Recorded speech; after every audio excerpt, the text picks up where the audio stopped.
The Los Angeles Lakers are, they're one of the best teams in basketball for a reason, and it starts at the top. Last week we talked about the other LA team, the Clippers, and I said they have a case to be made for the best one-two punch in basketball. But the team that I think does have the best one-two punch in basketball is the Lakers with LeBron and AD, and that's really where it starts. What do you guys think? Zach, give us your initial impressions here. Yeah, these guys are super deep. Picking up players like Danny Green from Toronto last year can only help them out from those perimeter shooting slots. If they, I still think they're not as good as the Clippers. So if they want to beat the Clippers, they're gonna have players like Kuzma, McGee, Howard. All these players are gonna have to step up and play big roles without Rondo in there, breaking his finger or whatever happened to him. Still to this day, after what I saw from J.R. Smith, I do not have a lot of faith in that guy.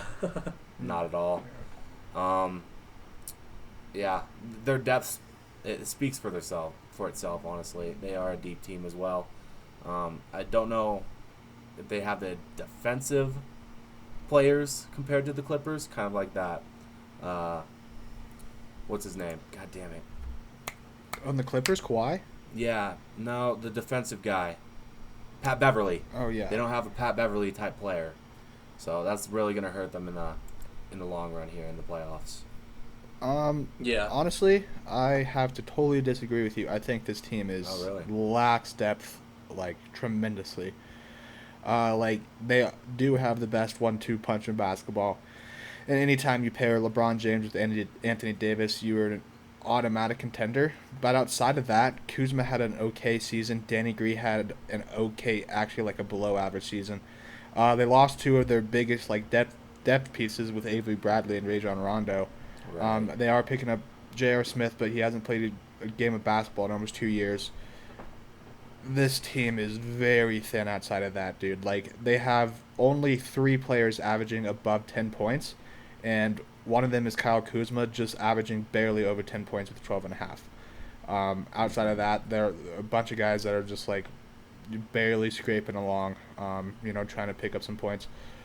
So, yeah, I think that this team, the main difference for me and why the Clippers are the biggest contender in the league is just depth, and then also Clippers don't necessarily have a terrible 1-2 punch like in their starting lineup either. So Yeah. I think kind of where the disconnect between you two is the kind of depth that they have. I feel like, Marshall, what you're right in saying, like, outside of their big two, it falls off pretty hard. But they are pretty deep after it falls off. I feel like they've got 6 or 7 guys who can really contribute in a big way off the bench that just aren't quite kind of starter caliber guys. It's just that middle tier that they're missing. They've got a ton at the high end, and they're also, I feel like, very good in their kind of bottom tier players. It's just they don't have much in the middle. yeah, but at the same time, if you look at it like another contender out of the Western Conference that I called a pretender in the Denver Nuggets, they have 5 guys that are averaging more than 10 points a game, and then a lot of those Definitely. bottom or middle road guys as well. Like they have a lot of guys that are averaging like 7 and 8 points as well. So I mean, just the depth of the Nuggets absolutely outperforms the Lakers in that aspect. Right. Whether or not a lot of these shooting opportunities are getting taken away by like LeBron and AD is something to be said, and like something to a fair case to argue about, or but I just don't really love the construction of this team. But I can see where you're coming from, but I understand you don't like the. I got a question and a statement. First of all, they got LeBron James, Yeah. and we've seen what LeBron James can do with a capable all-star in Cleveland, like what he did with Kyrie, when they're each scoring 40 points, and the depth doesn't really need to do anything but make stops, and I guess my question is, who is your number 2 in the West then? Is it the Nuggets or is it the Lakers? no, it's the Lakers still. Okay. Just because of the LeBron James effect. Okay. I mean, I've said it before. In my personal opinion, I think LeBron James is the best basketball player in the history of the game. saying that, I never did see Michael Jordan play. In my eyes, LeBron James is the best probably athlete that I've ever seen. Like play any of the four major sports. So, I anytime that you have an absolute like all-time legend on a team, even at 35 years old, still like is in the conversation for the MVP year in and year out. They're a contender, especially with like Anthony Davis, another top 10 player in the league. It does just worry me about like LeBron James's like age and if he can stay healthy. Anthony Davis has had some injury problems in the past. If one of those two goes out in these playoffs, there's just no hope for me. I would agree. I think that's a fair point. I think if one of them goes down, you're in trouble. Go ahead, Zach. I would agree with that. If one of them goes down, it's definitely going to be an issue. But I think just a little to add on to the age debate a little bit. I feel like we've seen a trend, not just in sports, but in like humans, that you're able to perform a little bit higher for a little bit longer. We've seen that kind of with Tom Brady. We've seen that kind of bit with LeBron James. Compared to players from the 90s and the 80s, they are starting to play longer and perform longer at the highest of levels. Well, yeah, so, absolutely. Yeah.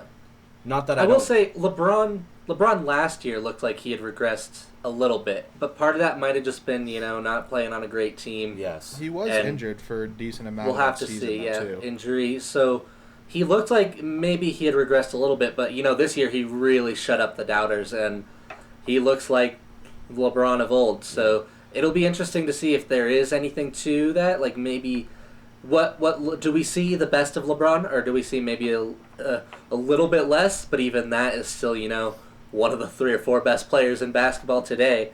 So it'll be we'll have to see how that plays out. I think that we're going to get the best of LeBron, and I think that he's going to carry them at least to the Western Conference Final. Yeah, I would agree. Like they're the first seed in the West, and there's something to be said about that. There's something to be said about having the best basketball player on the planet on your team, combined with another like absolute superstar in Anthony Davis.